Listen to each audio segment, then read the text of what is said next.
Okay, I'm ready. All right. Should we have an intro? Yeah. And what are we going to call ourselves? We need to come up with a name, some kind of name. Um,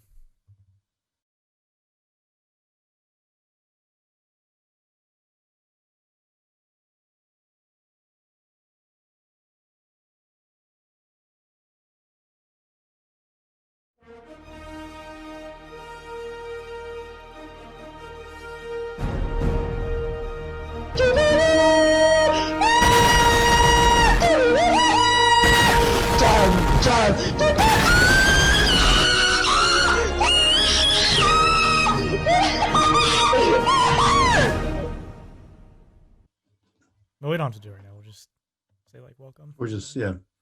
Okay, let's go ahead. All right. Welcome, everyone who's watching. Probably no one yet. Anyway, we are father and son duo podcasting. We talk about football, politics, maybe, working out, sports in general. Really, it's just whatever. Two opinionated people going back and forth, sharing our opinions with one another, and some opinions we agree with, some opinions we differ on. Father, please shut off your phone during the podcast, and yeah, we'll see where it takes us. So today we have two, kind of three topics to talk about. Number one is the Tua, I would say controversy. Was pulling Tua the right decision? Number one. Number two, obviously Joe Burrow's injury, and where do the Bengals go from here?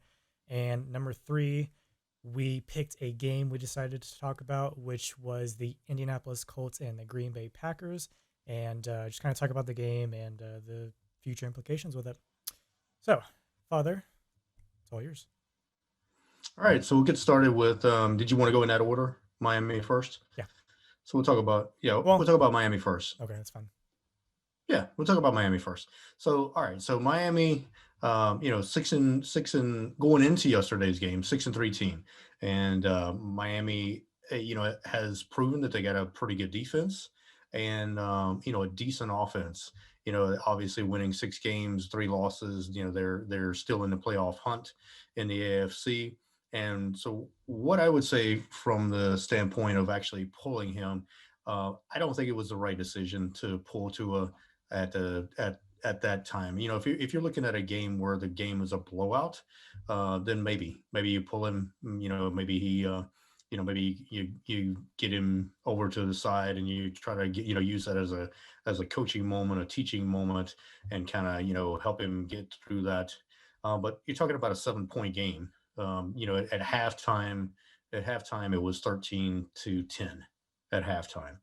And so, I know it wasn't going smoothly, but I think that's an opportunity for Tua to learn and for Tua to learn how to work through that. And the other thing I would say, it's you're not looking at a team that is 0-1 or a 2 win team. This team has some talent, and obviously they were 6-3. Not saying that they're going, to the play or excuse me to the Super Bowl, but they have some talent there. Tua gives them some excitement, some mobility at quarterback, a little bit more. I think that Ryan Fitzpatrick does. And what I would say is, Tua wasn't playing bad. If you look at Tua's stats from yesterday's games, yesterday's game, I think he was 11 for 20, and I know he didn't have much yardage, but he was like 11 for 20 with like 83 yards and 1 touchdown. Mm-hmm. So yes, he wasn't having a great game. That's about 8 per completion. It's about a little bit less than 8 yards per completion. He had 1 touchdown, and he was taking some sacks. I don't remember how many sacks he had, but I believe he took some sacks in the game too. But he wasn't playing terrible. I think that was a great opportunity for him to learn. He wasn't, in my opinion, he wasn't getting crushed from the highlights and everything that I saw of the game. He wasn't getting crushed. He wasn't getting just killed by Denver's defense. So I think, again, it would have been a learning opportunity for him to stay in. And, what if he would have turned, what if he would have turned it around and actually, brought the game back and they would have won the game? I think that would have been a great opportunity for him and a great confidence booster for Tua to have stayed in a game and saw it through. Ryan Fitzpatrick came in. He was 12 for 18, 117 yards, but he did throw the interception, and so the game was over. But in the second half, the Broncos only scored 7 points. In the fourth quarter, Miami did score a three to bring it within, that seven.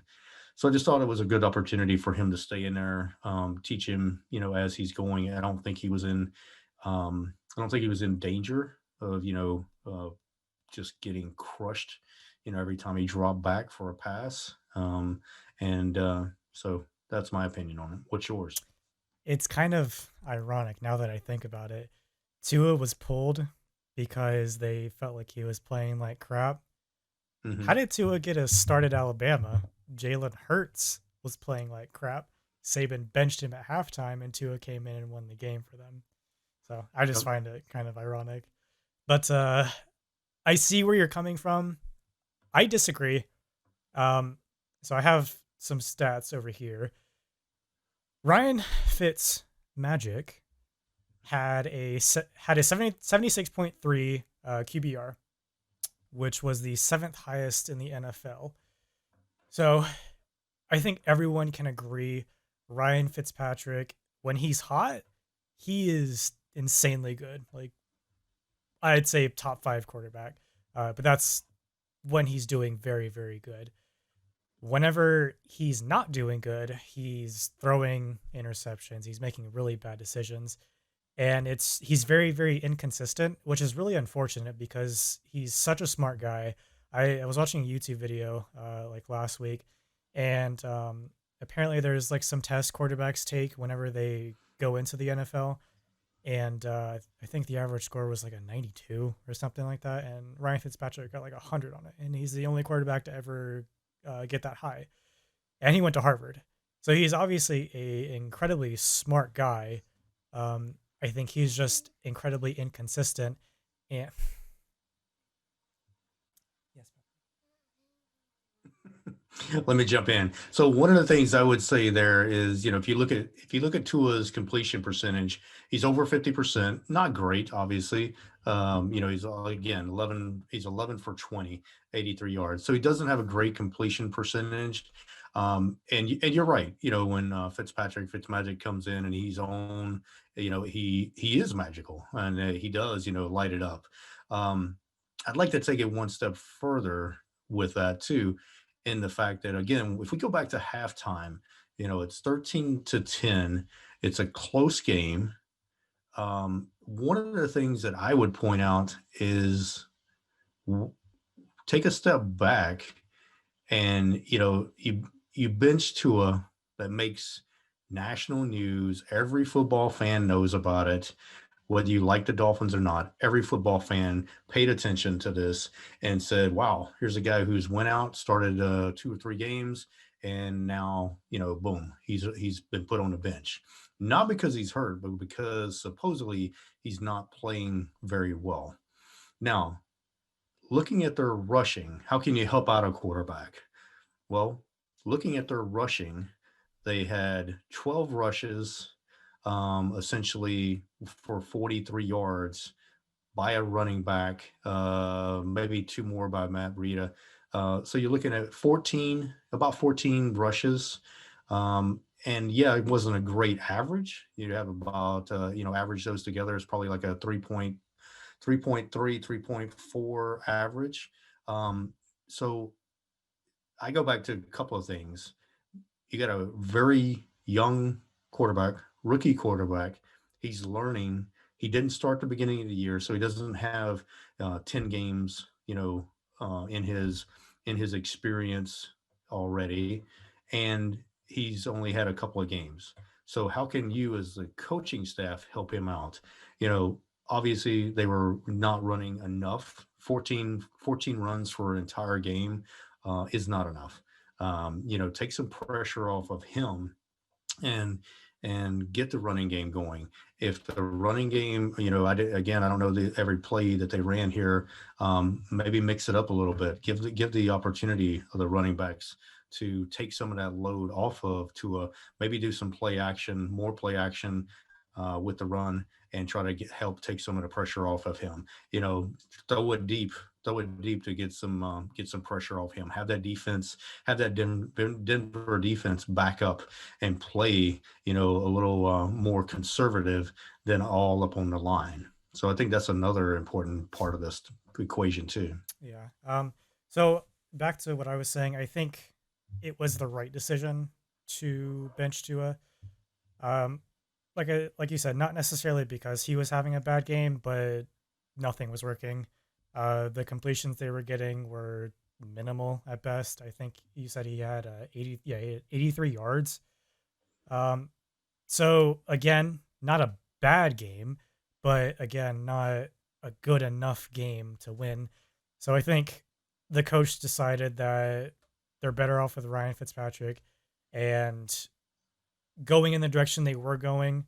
Obviously, the coach and everyone else thought that they weren't going to win because Tua wasn't being his typical Tua self. He wasn't um, launching the ball like 80 freaking yards and running for 30-yard gains.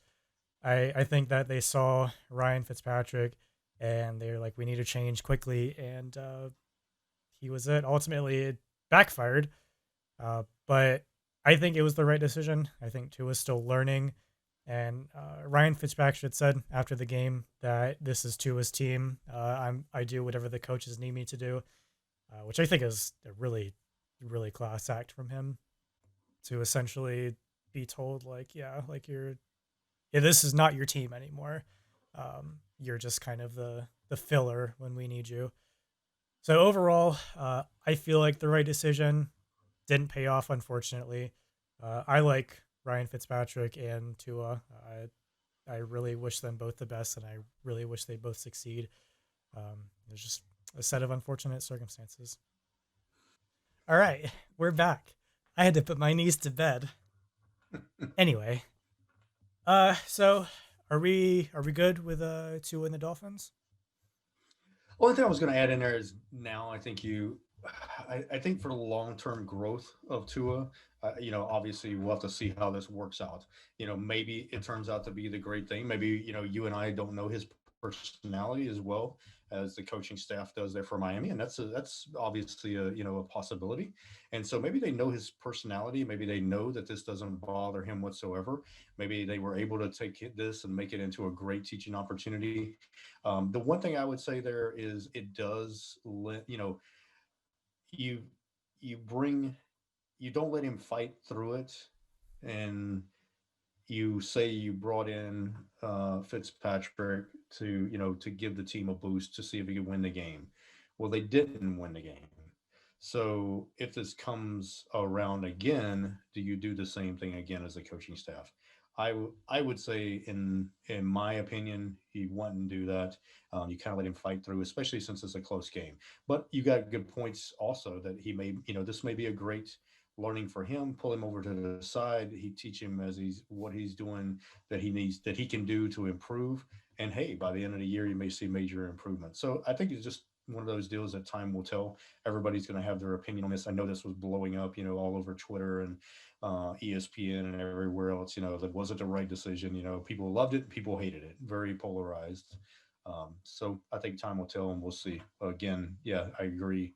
Echo your comment, and I think they're probably a very good match. I think Ryan Fitzpatrick is going to help Tua as much as he possibly can. So I think it's a good combination. And if there's a combo out there that I think that can learn a lot from this, Tua and Ryan are probably two of them that can, because I think Ryan will help him, and Tua's I think very open to learn because he is coming from that, like you mentioned, the Alabama experience. So he's been kind of on both sides of the fence there, being put in the game to win a game, and he did, and then being pulled out for somebody else to try to win the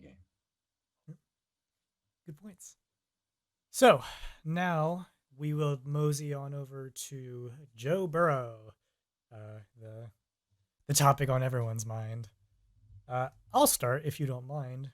Yeah, absolutely. So, to kind of preface the Joe Burrow discussion, which I'm sure everyone's saying the same thing, the Dolphins and the Bengals have statistically some of the worst offensive lines in the entire National Football League. And it's it's obviously a bad thing. So you have two incredibly talented guys who kind of, in my opinion, get the crap end of the stick in terms of you see like a once in a lifetime player in college who's drafted the very first pick overall and goes to someone like the Jets to then his knees blown out because the offensive line is bad. Sound familiar yet? And his career is ruined. And you never see the true potential of this guy who was supposed to be the next Peyton Manning or Tom Brady or whoever. In my opinion, it's obviously way too early to tell. It's his first season, not even almost halfway through the season. Is it halfway through the season? Over halfway. It's over halfway. We've completed well tonight's Monday night game will complete the week 11, Yeah. So and we got a few more 6 more games. so it's obviously way too early to tell that Joe Burrow is going to be a Hall of Famer. But at the same time, he's taking a team with the worst offensive line.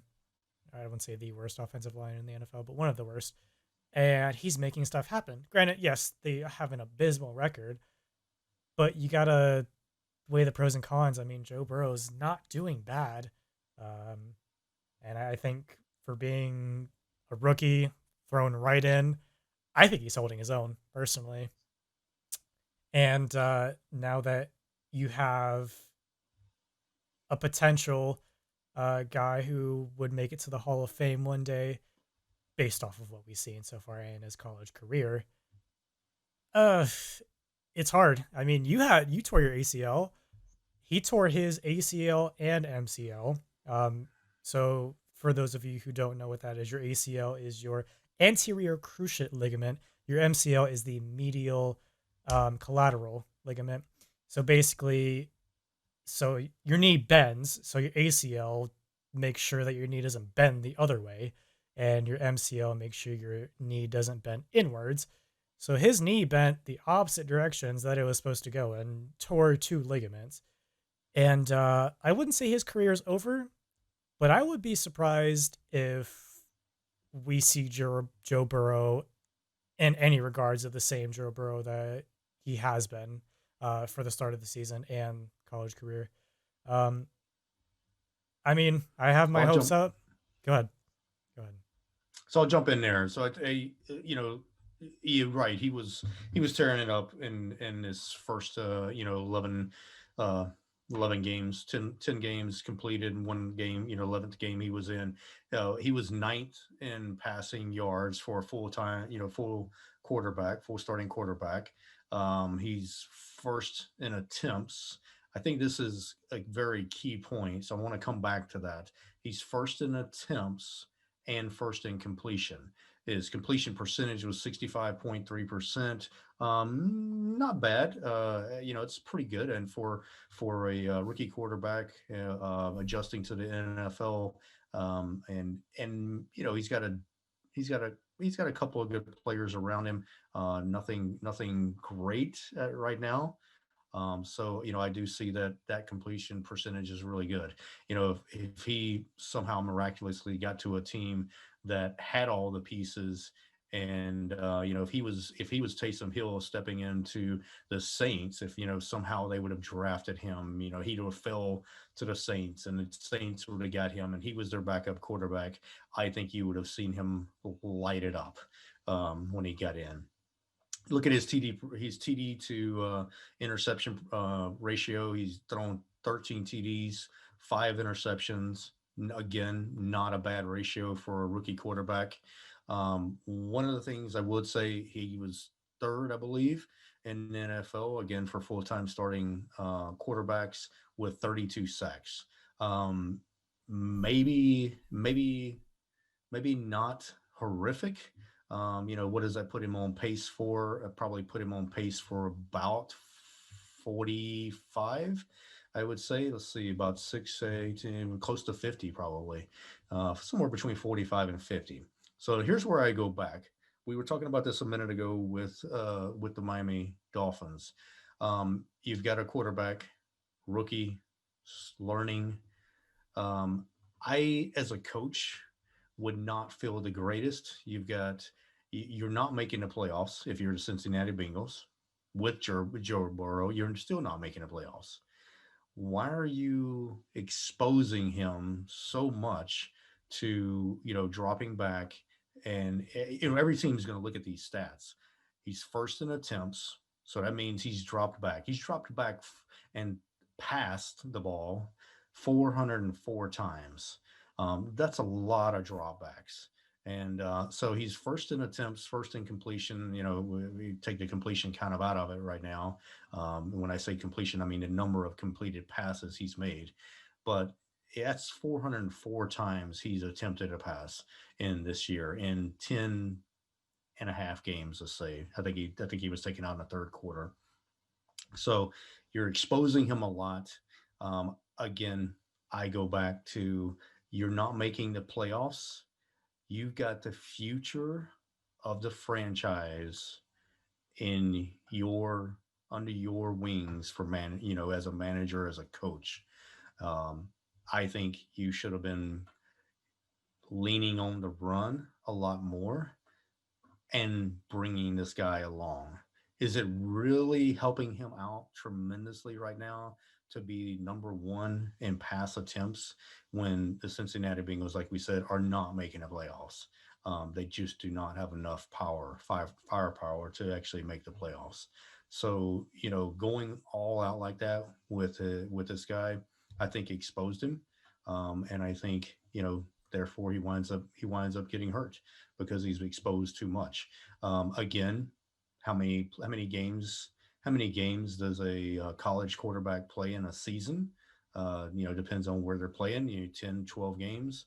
So we're in between that 10 and 12 game. Do I think that might have had a part to do with it? I don't think as much, but on the mentality or the mental wearing you down probably around starts about right now, for a rookie quarterback. Starts getting really tough, and so I think all of those things played in. I think you should have been exploring other options. You know what you got with Joe Burrow. He's proven that all year. Slow it down, expose him to those defensive ends and those blitzing linebackers a lot less, and potentially you have him a lot longer. ACL tear. I didn't know he had an MCL tear to you mentioned that. I'd heard his ACL. I didn't know about the MCL. ACL is typically around 9 to 12 months, even for a professional athlete that's got full-time trainers, full-time strength coaches, all of that. It's still 9 to 12 months. I can tell you, obviously, I didn't have all of that. I wasn't a professional athlete. I can tell you that for me, it was around 9 to 12 months that I started feeling much better. I was able to start running at 6 months, but I did not feel comfortable. I did not feel confident in my leg to go play sports until after I was past at least 12 months, probably 12 to 14 months before I really started feeling comfortable to be able to go play basketball and football again. And then it still took me probably another 2 or 3 months to gain full confidence and to really understand the difference in my knee, how it felt. So you got a good point there saying that Burrow may not come back and be the same player. Obviously we hope he does, and but again, you've not only hurt him and you've thrown out the rest of this season, but the other thing I would say too is at best he's ready for the start of next year. I think that's at best. Again, I'm not a doctor. Haven't seen the MRI if they've done one yet, to know everything. But I would just say that's a guess that he would, at best case scenario, he'd be ready by the start of next year. I think there's a very good possibility he doesn't start until 4 to 6 weeks after the season starts. Yeah. It's it's a shame. I had high hopes for him. I like what the Dolphins did with Tua. They didn't immediately throw him in. They kind of let him mentor behind Ryan Fitzpatrick, and I feel like Ryan Fitzpatrick should have started a bit more. I think that they should have seen where the season was going. If they were like, I don't know, 1-6, then I feel like at that point you're just like, all right, yeah, let's just keep Tua out. If they're running for playoff contention, which I guess they were 3-3 whenever he made his first start. Then I feel like maybe you can argue putting him in, but at the same time, you have the future of your franchise there. Like, there's no rush. Let's be honest. You're probably not going to make the Super Bowl and win it with a rookie. I feel like taking a bit more conservative approach and taking the time to mentor him and letting Ryan Fitzpatrick, who's been in the league for God knows how long, mentor him on things he did right, things he did wrong, and just kind of build to his knowledge of the professional aspect of football, not necessarily the college aspect of it, and slowly introduce him. But what's done is done. He's obviously performing relatively well. So, with that being said, do you have any closing statements for Joe or Tua? No, wish both of them the best. Obviously, a little bit different paths right now, but wish both of them the best.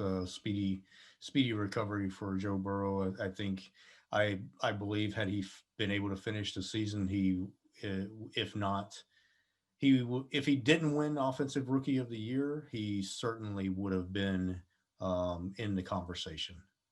Yeah. And I don't think that's going to happen now. All right. Last order of business. Indianapolis Colts versus the Green Bay Packers. Uh, Love, love Lord have this, mercy. Uh, love this. I I'm mean, gonna you look at. I'm gonna Go ahead. start real quick. I just want to Hmm. say I feel bad for Aaron Rodgers. First with the controversy of the draft. I feel like he took that like a champ. I know if I was in his position, I'd be like, "What the heck are you guys doing?" But I digress. He's taking it like a champ. He's obviously one of the best quarterbacks to ever play the game. Funny statistic I was looking. Um, this season, Aaron Rodgers so far has the fourth highest QBR of the entire history of the NFL at 84. And Philip Rivers is having an okay season. He has a QBR of 64.6. So I feel like for both the teams being 7-3 currently, if you look at the stats, relatively speaking, Aaron Rodgers and Philip Rivers had pretty much the same game. Uh, Neither of them stood out more to me. With that being said, I think I feel like the Packers should have won that game. I feel like the Packers were going to win that game, but there was the fabled fumble, and then I don't know the kicker's name for the Colts, but he just drills some Blank, short kick, Blankenship. Blankenship. Yeah, Yep. that's what it does. So ultimately, I feel like Green Bay wins that game in my heart. If it wasn't for the really big screw up, but they lost obviously, so they're both 7-3. I just feel like Green Bay is a better team. I feel like Aaron Rodgers is a better quarterback. I feel like they should have won that game. I'm not biased, but anyway, what's your opinion? So, what I think about the Green Bay Indy game, Indy was in. Yeah, they wanted the game more. I think they were the Warriors in yesterday's game. They wanted that game more. They were more hungry for that game. But I got to give a lot of credit due to the Indianapolis's Colts defense and their coaching staff. Here, Green Bay, the Packers put up 28 points on them in the first half.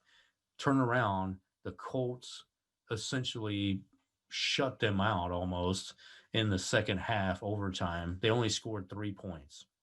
So 180 turnaround for the Indianapolis Colts defense.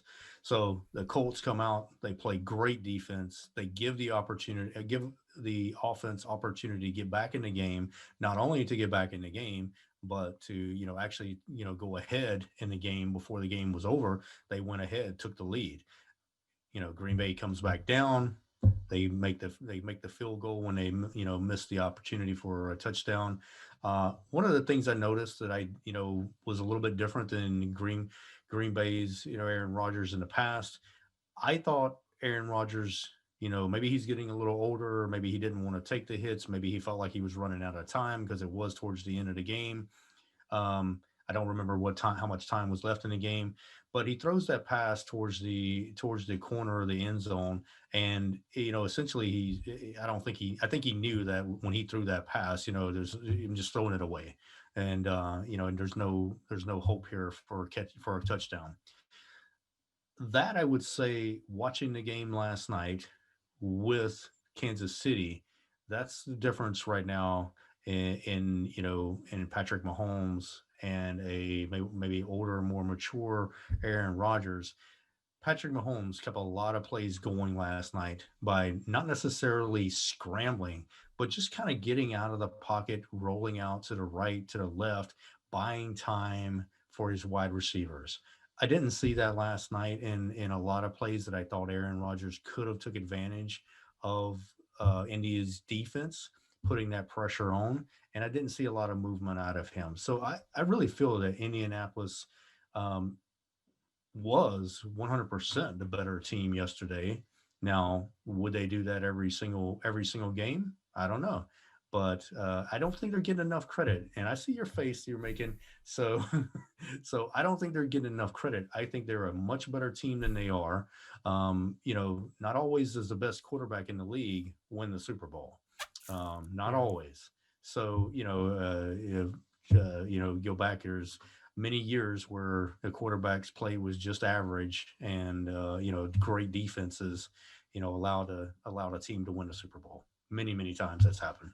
Yeah. So, but I do have to give I will be honest with you. I did not think Indy was nearly as good as their record going into that game.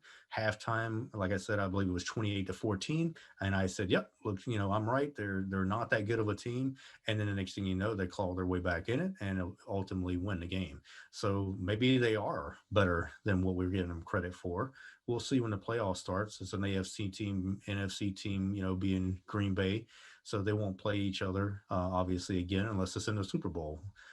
Don't think that's going to happen, but it'll be interesting to see how they do, if they do in fact get into the playoffs. Indy, that is, and let's maybe give them a little pass on that game and say they're a little bit, maybe they are a little bit better than the credit we've given them up to this point. Hmm. On the flip side of that, real quickly, I would say I'm a little disappointed in Green Bay. You know, especially with Aaron Rodgers. He's won a Super Bowl. He's won a, so many games. I don't even know how many games he's won over his career, but he's won a massive amount of games. And so what I would say there is kind of disappointed. Obviously, he didn't fumble the ball, so that's not his fault. But a little bit disappointed in the fact that there wasn't maybe a little bit more urgency. All they needed to score was a touchdown, or maybe even a touchdown and a field goal in that second half, and they win the game. They were just too far out of reach. um, but I didn't see that urgency, and they kind of just went out there and just kind of checked the boxes. I felt like, and just kind of felt like we know we're going to win this game, and they ultimately didn't. So I would have liked to have seen more urgency out of Green Bay and more of that killer instinct. Just because we're up 28-14, we're not going to take our foot off the throttle. We're going to keep scoring. We're going to keep it down until we score 35, 40 plus points on you, and then we might start easing off. Hmm. I didn't see that. Killer instinct. Yeah, Killer Instinct. Ooh. So, big game for the Colts next week. They play the Titans, um, who are also 7-3, I think, and they're fighting for the first and second spot in their division. The By the way, Colts have the third best run defense in the NFL, averaging 89.2 rush yards allowed per game. So Derrick Henry is going to have a heck of a time. Uh, it'll be an interesting game. Personally, I think the Titans take it, but that's just my opinion. Any closing thoughts? No, I would say that is a big game. I haven't really. I need to do more homework before I make a prediction on that game. It's really going to come down to the clash of the Titans. No pun intended. So you got the run, Boo. you got the run defense that is very good, as you pointed out. Plus, you got Derrick Henry, who's in my opinion, the best player they have on their offense when it comes to production. They have some talent there, but as far as a guy who produces week in and week out, he is the guy you look to that's actually going to do it. He's a big guy, so we'll see how he does wearing them down. Don't know that they have played Indy. That is, have they played anybody that's a big running back like him? I think that's what happened yesterday to Baltimore with the Titans. Mm-hmm. I think they wore him down, and Derrick Henry takes over. End of the game, and in the overtime, he takes over, and so he just wears them down. So we'll see if they can do that. I think Indy's best chance is to get ahead in that game quick. That Yeah. takes Derrick Henry out of the equation. That's your winning. I think that's your winning formula for Indianapolis for the Titans. I think their winning formula is to start out running, be able to get first downs when they need to, keep the ball, keep that defense, keep the Indianapolis Colts defense on the field, and wear them down, like I said, and take over the game in the fourth quarter. All right. Interesting thoughts. Interesting thoughts. So with that, we are at a closing. Uh, we don't have a name for ourselves, so we're just gonna say the father and son podcast for now until we think of something a bit cooler. Uh, well, that's all we got for you. Um, we'll see what we come up with next podcast. Absolutely, and as always, remember these are our opinions. They're not what we believe is factual. In all cases, as far as like our opinions can change when we see other data. So looking forward to some feedback if we get some constructive feedback on it. Some people actually watch it, give us some constructive feedback, and it'll help us learn more about the game also and the teams and the players that we talk about. Except some people have wrong opinions. Our opinions are right. Goodbye. Thank you for watching.